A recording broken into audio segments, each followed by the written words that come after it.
AVP 24 news प्राप्त हो गया है दिन भर की 10 बड़ी खबरों का। भारत के प्रधानमंत्री ने वीडियो कॉन्फ्रेंसिंग के माध्यम से नेशनल मेट्रोलॉजी कॉन्क्लेव का उद्घाटन किया। प्रधानमंत्री ने नेशनल एटॉमिक टाइम स्केल और भारतीय निर्देशक द्रव्य राष्ट्र को समर्पित किया और नेशनल एनवायरमेंटल स्टैंडर्ड लेबोरेटरी की आधारशिला भी प्रधानमंत्री ने रखी। इस शुभ अवसर पर केंद्रीय स्वास्थ्य मंत्री भी उपस्थित रहे। प्रधानमंत्री ने वीडियो कॉन्फ्रेंसिंग के माध्यम से वहां मौजूद लोगों को संबोधित करते हुए कहा, भारत में जल्द ही दुनिया का सबसे बड़ा टीकाकरण अभियान प्रारंभ होने वाला है। इस टीकाकरण अभियान के लिए प्रधानमंत्री ने भारत के वैज्ञानिकों और तकनीकों का आभार व्यक्त किया। प्रधानमंत्री ने आगे कहा, CSIR के वैज्ञानिक को पूरे देश में शैक्षिक संस्थानों के छात्रों के साथ चर्चा और बातचीत करनी चाहिए। मेड इन इंडिया उत्पादों का जिक्र करते हुए प्रधानमंत्री ने कहा, हम दुनिया को भारतीय उत्पादों से भरना नहीं चाहते, लेकिन विश्व के हर कोने में भारतीय उत्पादों के लिए ग्राहकों का दिल जीतना चाहते हैं। ब्रांड इंडिया को विश्वसनीयता और गुणवत्ता के आधार पर मजबूत करना होगा। भारत पर्यावरण के मुद्दों पर एक वैश्विक नेता बनने की ओर बढ़ रहा है। इतना ही नहीं, हम देश में बुनियादी अनुसंधान को भी मजबूत कर रहे हैं। भारत में हम उद्योग और संस्थानों के बीच सहयोग को बढ़ावा दे रहे हैं। इंडस्ट्री और इंस्टीट्यूशन के बीच कोलैबोरेशन पर भी जोर दिया जा रहा है। दुनिया की बड़ी बड़ी कंपनियां भारत में अपने रिसर्च सेंटर और फैसिलिटी स्थापित कर रही हैं। बीते वर्षों में फैसिलिटीज की संख्या में वृद्धि आई है। आज भारत ग्लोबल इनोवेशन रैंकिंग में दुनिया के टॉप 50 देशों में पहुंच गया है और बेसिक रिसर्च पर भी देश में जोर दिया जा रहा है। हमारे उत्पादन और उत्पादों की गुणवत्ता जितनी अच्छी होगी, हमारी अर्थव्यवस्था उतनी ही मजबूत होगी। आज भारत दुनिया के उन देशों में गिना जाता है जिनके पास अपने इनोवेशन सिस्टम है। ये भारत की वृद्धि की ओर बढ़ने का एक बड़ा कदम है। आज जिस भारतीय निदेशक का लोकार्पण किया जा रहा है, वो हमारे उद्योग जगत को क्वालिटी प्रोडक्ट्स बनाने के लिए प्रोत्साहित करेगा। हमारे देश में सर्विसेज की क्वालिटी हो, अच्छी होनी चाहिए, चाहे वो सरकारी हो या फिर प्राइवेट। समय के साथ आपकी परिवर्तन में भूमिका रही है। भारत 2022 में अपनी आजादी के 75 वर्ष और 2047 में 100वें वर्ष का जश्न मनाएगा। इस समय हमें अपनी दृष्टि में आत्मनिर्भर भारत का लक्ष्य को बनाए रखना चाहिए और नए मानकों और बेंचमार्क के साथ आगे बढ़ना चाहिए।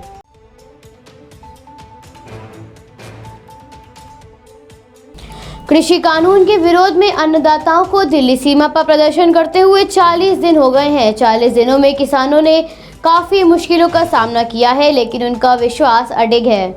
मौसम के तीखे मिजाज भी किसानों का तेवर बदलने में नाकाम रहे हैं। किसानों का कहना है, चाहे बारिश हो या फिर बर्फ गिरे, हमें सर्दी की चिंता नहीं है, हम इंसाफ लिए बिना घर नहीं जाएंगे। कृषि कानून के विरोध में चल रहे प्रदर्शन का समाधान निकालने के लिए किसान और केंद्र सरकार के बीच आज 7वें दौर की बैठक की जाएगी, जिसमें किसानों की बची हुई 2 मांगों पर विचार विमर्श किया जाएगा। हालांकि सरकार MSP पर लिखित में आश्वासन देने को भी तैयार हो गई है, मगर राष्ट्रीय राजधानी में गिरते हुए तापमान के कारण आंदोलन में लगभग 50 किसानों की जान जा चुकी है। यूपी दिल्ली बॉर्डर के साथ साथ किसानों ने ज्ञानी बॉर्डर पर भी कब्जा कर लिया है, तो वहीं दूसरी ओर राजस्थान से दिल्ली की ओर आ रहे किसानों को हरियाणा पुलिस ने रोक लिया और किसानों पर आंसू गैस के गोले दागे गए और शीतलहर के मौसम के बाद भी किसानों पर पानी की बौछारें छोड़ी गईं। किसानों और पुलिस के बीच ये मुठभेड़ गुरुग्राम से मात्र 16 किलोमीटर दूर रेवाड़ी अलवर मार्ग पर हुई। गाजीपुर बॉर्डर पर किसानों को आंदोलन करते हुए 38 दिन हो गए हैं। इस प्रदर्शन में बौद्ध भिक्षुओं ने भी हिस्सा लिया है। कृषि कानून के विरोध में प्रदर्शन को देखते हुए बॉर्डर पर भारी संख्या में सुरक्षा बल तैनात किया गया है। सिंधु बॉर्डर पर लगातार प्रदर्शन कर रहे किसानों को शारीरिक तकलीफ भी होने लगी है। इस मर्ज के लिए किसान न ही सिर्फ मेडिकल कैंप की ओर जा रहे हैं, बल्कि आयुर्वेदिक दवाइयों की भी सहायता ले रहे हैं। भारतीय किसान यूनियन अम्बावता के प्रदेश अध्यक्ष सचिन शर्मा ने बताया, सैकड़ों की संख्या में किसान ट्रैक्टर ट्रॉली लेकर यहां पहुंचे हैं। मेरठ, मुजफ्फरनगर, शामली, अलीगढ़, गाजियाबाद समेत उत्तराखंड के किसान उनके साथ यहां ज्ञानी बॉर्डर पर धरना कर रहे हैं और बॉर्डर को बंद कर दिया है।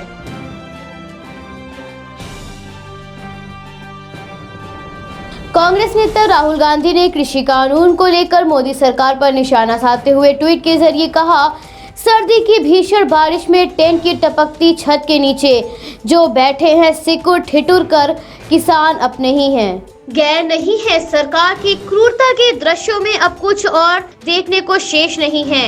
इसमें राहुल गांधी ने हैशटैग किसान नहीं तो देश नहीं भी लिखा है।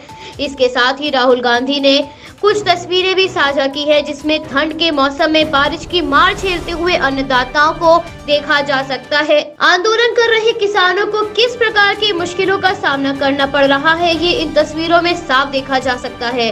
राहुल गांधी कृषि कानून को लेकर आए दिन मोदी सरकार पर हमलावर रुख अपनाए हुए रहते हैं। राहुल गांधी ने काले कानूनों को रद्द करने की मांग भी की है। राहुल गांधी ने कल एक ट्वीट किया था जिसमें उन्होंने कहा था, किसानों को एमएसपी की लीगल गारंटी ना दे पाने वाली मोदी सरकार अपने उद्योगपति साथियों को अनाज के गोदाम चलाने के लिए निश्चित मूल्य दे रही है। एक और ट्वीट में राहुल गांधी ने कृषि कानूनों की तुलना चंपारण त्रासदी से की थी और मोदी सरकार की तुलना अंग्रेज कंपनी से।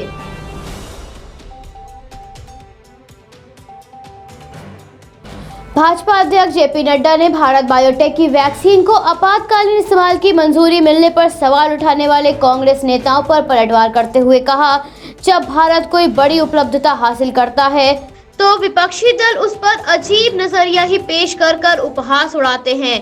कांग्रेस और विपक्षी दलों को भारतीय चीज पर गर्व नहीं है।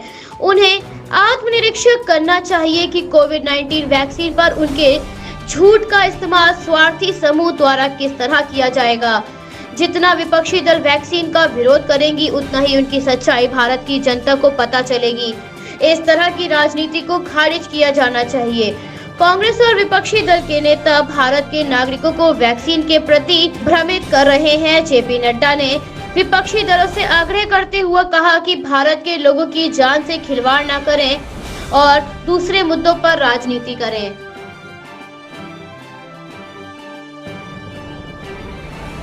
उत्तर प्रदेश में कोरोना का टीकाकरण मंगलवार को प्रारंभ होगा। प्रदेश में 1500 केंद्रों पर एक साथ ड्राई रन का पूर्वाभ्यास किया जाएगा। इसमें टीकाकरण में शामिल सभी संस्थानों का प्रयोग किया जाएगा। सरकार इस टीकाकरण का आयोजन पोलियो से भी बड़ा करना चाहती है, जिसके मद्देनजर अपर मुख्य सचिव चिकित्सा स्वास्थ्य अमित मोहन प्रसाद ने बताया, हर जिले में 6 स्थान टीकाकरण के लिए चुने गए हैं। इसमें से 3 ग्रामीण हैं और 3 शहरी। टीकाकरण की तैयारियों के साथ साथ संक्रमण के मामलों में भी कमी आ रही है। उत्तर प्रदेश में रविवार को 769 कोरोना के मामले सामने आए थे। इस समय राज्य में एक्टिव केसेस की संख्या 12,08,58 है। मोहन प्रसाद ने बताया, प्रदेश में महामारी को मात देने वालों की संख्या में भी प्रतिदिन वृद्धि हो रही है और मृत्यु दर नीचे आ रहा है। तो वहीं दूसरी ओर भारत के मुख्यमंत्री ने कृषि कानूनों पर लोगों से अपील करते हुए कहा कि प्रधानमंत्री पर भरोसा रखें। इस ट्वीट के साथ मुख्यमंत्री ने एक अखबार की तस्वीर भी साझा की है और कहा कृषि एवं किसानों के उन्नयन के लिए नए कृषि कानून क्रांतिकारी साबित होंगे।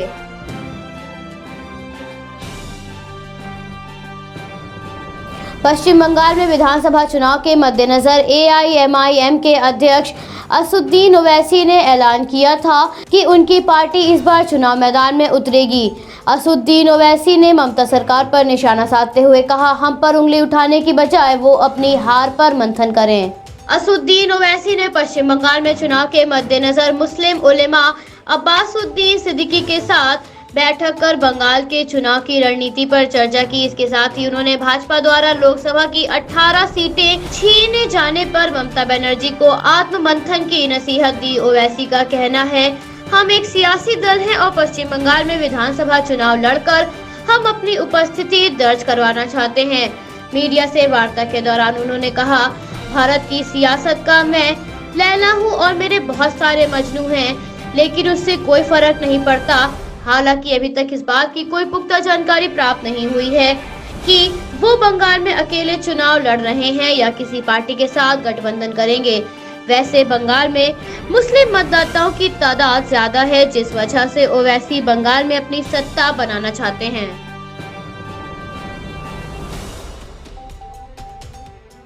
तमिलनाडु के प्रमुख विपक्षी दल द्रमुक ने ऐलान किया है कि यदि राज्य में उनकी पार्टी सत्ता में आती है तो वो उच्च शिक्षा ऋण का बकाया माफ कर देंगे। द्रमुक अध्यक्ष और तमिलनाडु विधानसभा के नेता विपक्ष M.K. स्टालिन ने ऐलान करते हुए कहा, यदि अप्रैल और मई के महीने में होने वाले विधानसभा चुनाव में उनकी पार्टी जीतती है तो वो छात्रों का उच्च शिक्षा ऋण माफ कर देंगे।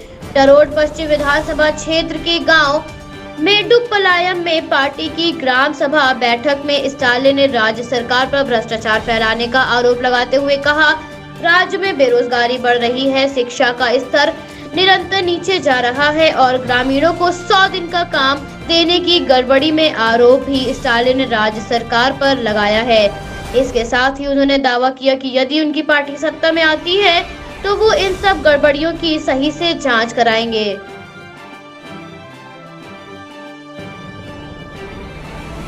भारत पर बर्ड फ्लू का संकट मंडरा रहा है। राजस्थान, मध्य प्रदेश के साथ साथ हिमाचल प्रदेश में भी अब इसका प्रकोप दिखने लगा है। हिमाचल प्रदेश में 1000 से ज्यादा पक्षियों की मौत हो गई है। बर्ड फ्लू काफी तेजी से फैल रहा है। पौंग झील क्षेत्र में भी अब रहस्यमयी ढंग से करीब 1200 प्रवासी पक्षियों के मृत पाए जाने के बाद डीसी कांगड़ा ने फतेहपुर, जवाली और देहरा के एसडीएम को अलर्ट जारी किया है। बर्ड फ्लू फैलने के लिए आज आपातकालीन बैठक बुलाई गई है। इस बैठक में वन्य प्राणी और पशुपालन विभाग के अधिकारी भी मौजूद रहेंगे। डीसी कांगड़ा राकेश प्रजापति ने बताया, फतेहपुर, जवाली और देहरा के एसडीएम को बर्ड फ्लू को लेकर अलर्ट जारी किया गया है।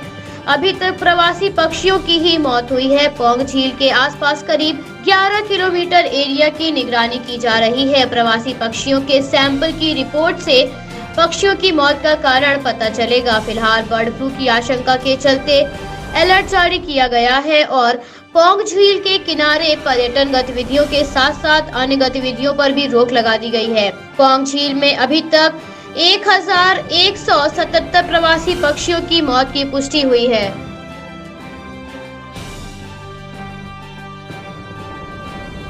सीरम इंस्टीट्यूट ऑफ इंडिया के सीईओ आदर पूनावाला ने बताया, कोविशील्ड वैक्सीन को मंजूरी मिल गई है। इससे न सिर्फ स्वास्थ्य कर्मी और प्राथमिकता वाली आबादी बल्कि निजी व्यक्ति भी काफी प्रसन्न हैं। सरकार की 50 से 60 मिलियन लाख की खुराक की पहली किस्त की पूर्ति करने के पश्चात मार्च के महीने में वैक्सीन को निजी अस्पतालों, प्राइवेट लोगों और कंपनियों को मुहैया कराया जाएगा। 100 मिलियन खुराक तक 200 प्रति शॉट की विशेष कीमत रहेगी। पूनावाला ने ये बयान ऐसे समय पर दिया है जब drugs control general of India ने कोविड वैक्सीन को शर्तों के अधीन आपातकालीन स्थिति में प्रतिबंधित उपयोग की मंजूरी दी है।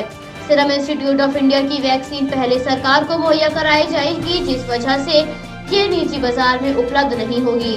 पूनावाला ने आगे कहा, औपचारिक अनुमति मिलने के बाद इस हफ्ते वो खुद शॉट लेने की योजना बना रहे हैं। निजी बाजार में जब ये वैक्सीन आएगी तो इसकी कीमत 1000 रुपए रहेगी।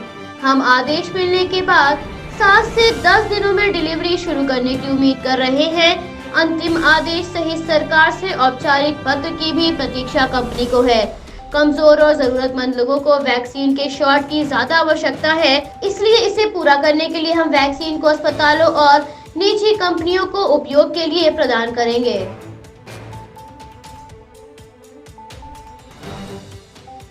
भारत में कोरोना के मामलों में भारी गिरावट दर्ज की गई है। केंद्रीय स्वास्थ्य मंत्रालय से प्राप्त जानकारी के अनुसार पिछले 24 घंटों में कोरोना के 16,505 मामले सामने आए हैं, जिससे भारत में कुल संक्रमितों का आंकड़ा लगभग 1 करोड़ को पार कर गया है। इस समय भारत में एक्टिव केसेस की संख्या 2,43,953 है। पिछले 24 घंटों में इस महामारी के कारण 214 लोगों की जान गई है, जिसके चलते मरने वालों की संख्या लगभग 1,49,000 के पार पहुंच गई है। 19,557 लोग इस महामारी से स्वस्थ हो चुके हैं, जिससे इस महामारी को मात देने वालों का आंकड़ा लगभग 99 लाख को पार कर गया है। Bureau report, AVP 24 news, Lucknow. Subscribe कीजिए हमारे न्यूज चैनल को और बेल आइकन को प्रेस करना ना भूलें ताकि हमारे नए वीडियोस का नोटिफिकेशन आपको मिलता रहे।